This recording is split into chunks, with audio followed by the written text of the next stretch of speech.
I can go there if I wanted to, but I don't think I can at the same time because that's another house.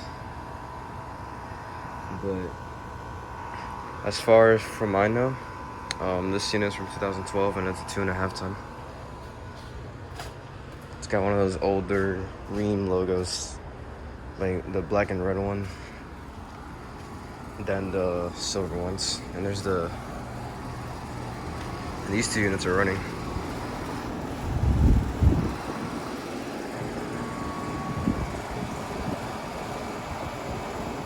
This thing is extremely quiet.